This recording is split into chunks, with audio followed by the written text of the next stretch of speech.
Coming up, students gather on the steps of the library to support victims of sexual assault.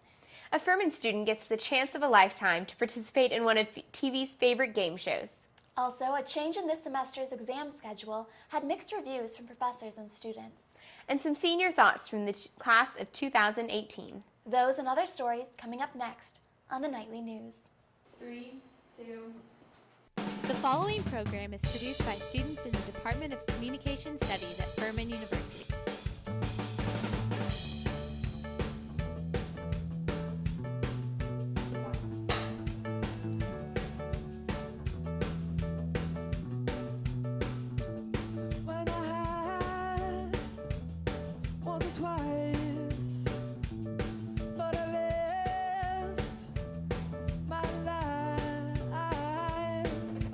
I'm Kayla Wong. And I'm Paris Karstead. Stay tuned for the Nightly News. Furman takes the reality of sexual assault seriously. A few brave students shared their stories. Lexi Harvey reports.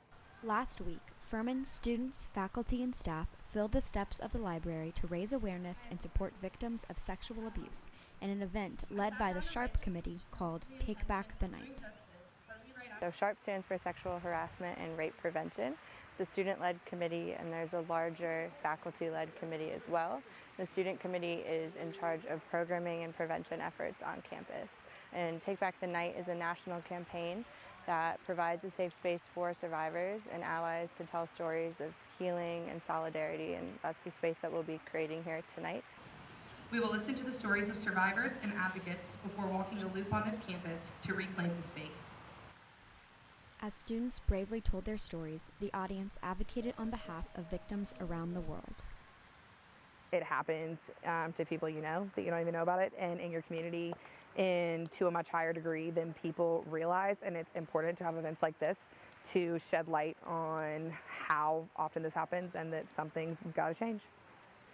SHARP is really important to me because I think sexual assault is an incredibly pervasive issue, and especially on college campuses, and these women are so empowering and confident, and we're doing a great job of fostering conversation on campus and really advocating for prevention, and I think that it's really changing the culture of sexual assault and rape on campus. At the end of the night, the SHARP committee passed out glow sticks to symbolize the stories that were shared in solidarity. Then, they led the crowd in a march around the library to take ownership of the responsibility to stop sexual abuse and to reclaim the campus as a safe space. If you or someone you know experiences any form of sexual assault, you can contact the Title IX coordinator on campus, a member of the JVC advocacy team, or a member of the SHARP committee. This is Lexi Harvey reporting with the Nightly News. Check out the signs posted around campus to learn more about the issue of sexual assault on college campuses. Student enrollment brought a surprising change to this year's exam schedule. Allie Abel reports. As the weather warms up, students are spending more time inside as they head to the library to begin preparing for their final exams. This year, however, a change in the exam schedule has some students feeling more stressed than normal. The addition of Saturday exams has come as a surprise and disappointment to many students. I'm not a huge fan of having exams on a Saturday. I think it's just bad luck that I happen to have two on the same day. If I could keep them in the week, that would be nice.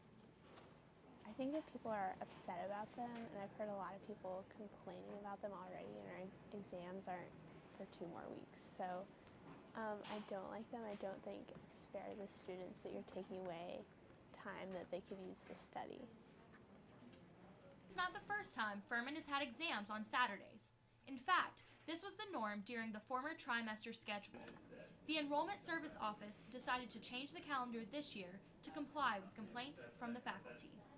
So previously, we had exams on that Wednesday with grades due on Thursday at noon, which gave a very compressed time frame for faculty to grade exams for degree candidates, seniors that would graduate on Saturday.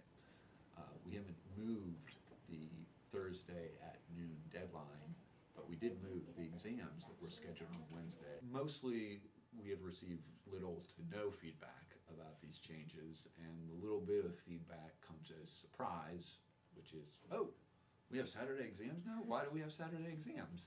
And then I explained that we no longer have Wednesday exams. She said, oh yeah, that's cool. The Enrollment Service Office is located in the Hartness Welcome Center. Every year, they're responsible for making the new calendar for the academic year. If you have any questions or concerns, you can stop by and talk to them. This is Allie Abel reporting for the Nightly News. Up next, a sorority raises money for the South Carolina School of the Deaf and Blind. Also, Furman Engaged gives students a chance to celebrate their accomplishments. Here's Emily Brumlow with our activity segment. Students treated their sweet tooth by enjoying ice cream for a cause. Yvonne Belay reports.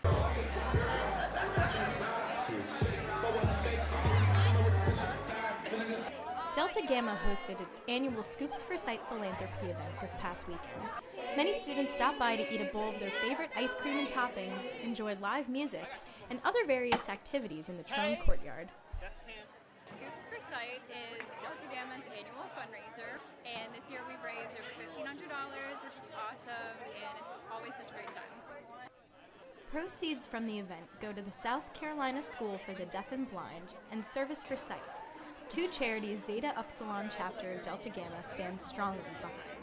My position is Director of Fundraising and just our philanthropy in general, to really open our hearts to things that are bigger than us and bigger than just everyday life in Furman and bigger than a semester assignment. There's people that need to be loved and cared for that are so important to us. Zeta Upsilon chapter of Delta Gamma was able to see their hard work pay off when some kids from SCSDB came to the event. It was just so nice to be able to stand there and see where all this money is going. I just loved getting to know them and talking with the kids. They were so much fun. On your mark! Get set, go!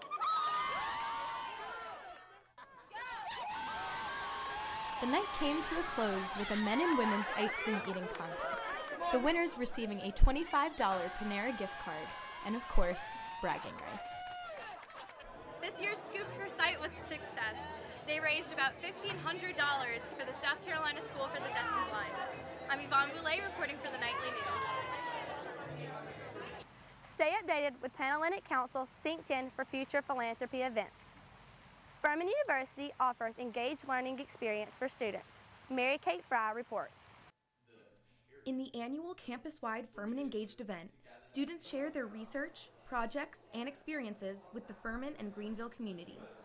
We have a lot of students that are friends of our presenters, so they'll come in and look at the work, and then they'll go out and look at or listen to the presenters, and then our presenters invite their family and friends of the community, and then faculty are often spotted in the building looking at the artwork, and in fact a lot of them buy the artwork by the end of the day, so it's really nice for our students.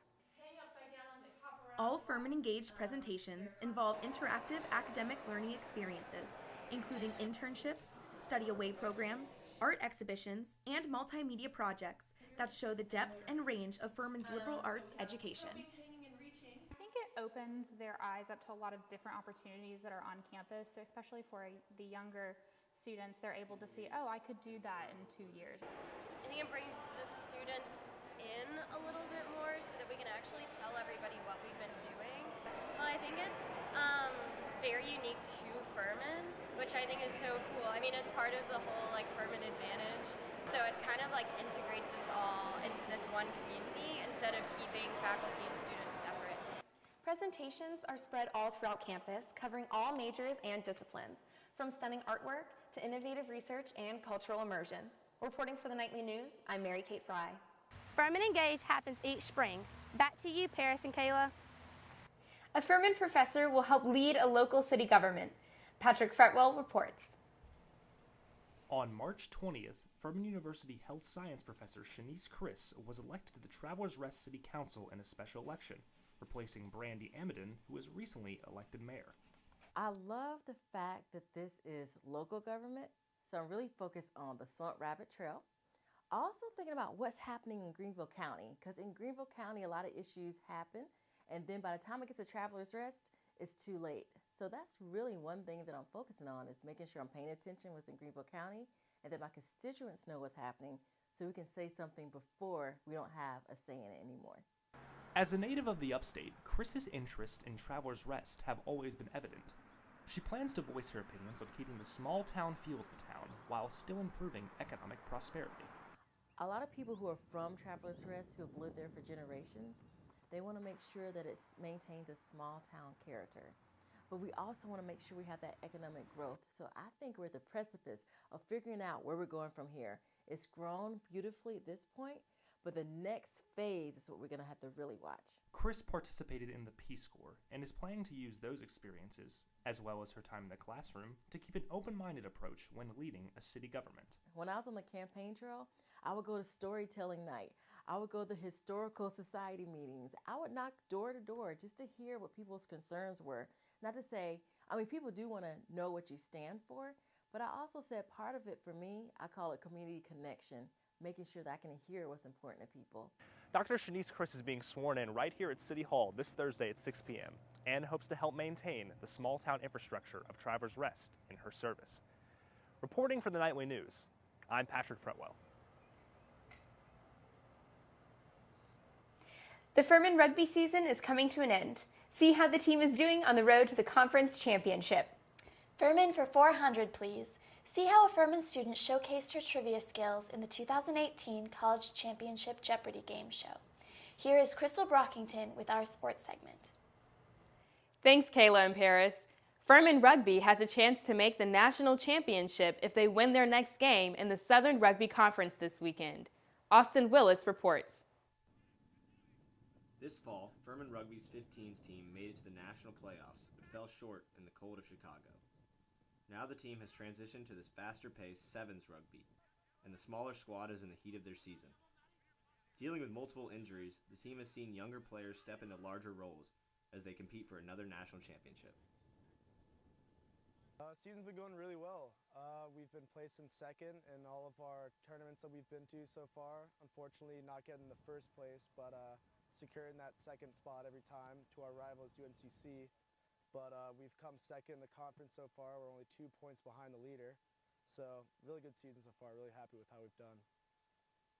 Furman Rugby has a lot of experienced players on the roster this season. They'll face off against UNCC and the top 8 opponents in the conference championship with a national stage on the line. Reporting for the Nightly News, this is Austin Willis. Did you catch last week's College Jeopardy! Stay tuned to find out who made an appearance. Jesse Daly reports. Furman's very own Caroline Tremmel made an appearance on last week's College Jeopardy! Been watching Jeopardy since I was a little kid. I watched it every single day when I got home from school. I'd actually tried out for the kids tournament when I was in middle school. Got to the in-person audition, didn't appear on the show. Last year when I was a sophomore, I decided to audition for the college championship. Again, went to the in-person audition, didn't make it on the show. Decided to give it another shot this year. Drove down to Atlanta for the audition, thought I did all right, but whatever.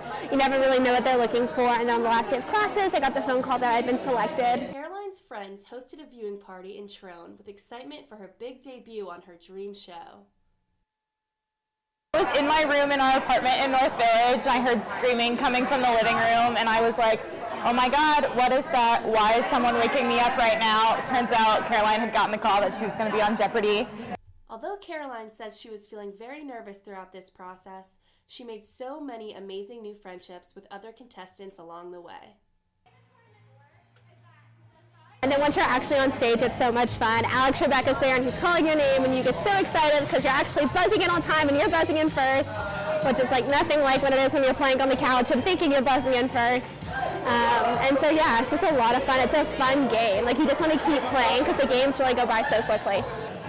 Caroline was the first Furman student to be on Jeopardy! Continue watching to see if Caroline makes it into the next round of Jeopardy!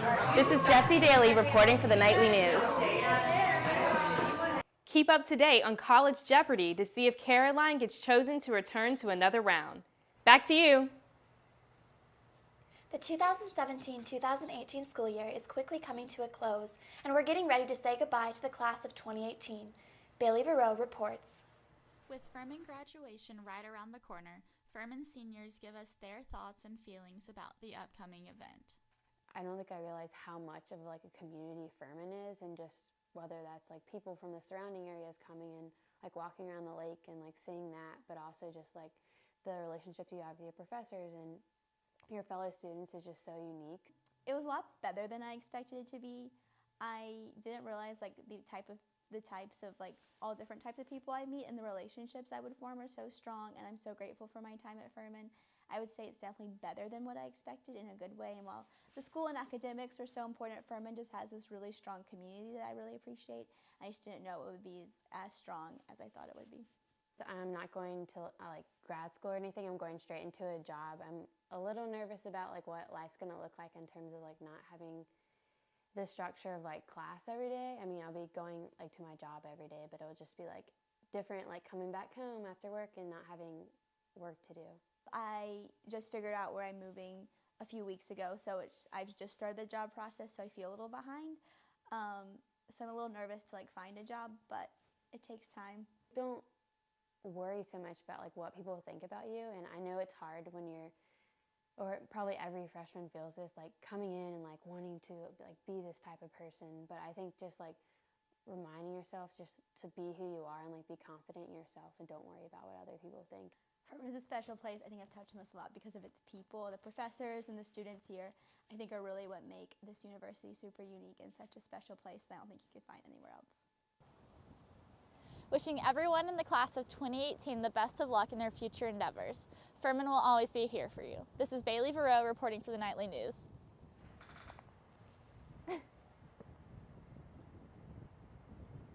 Furman graduation will take place in Paladin Stadium on Saturday, May 5th. That's all for the Nightly News. Join us next week to keep up with what's happening here at Furman.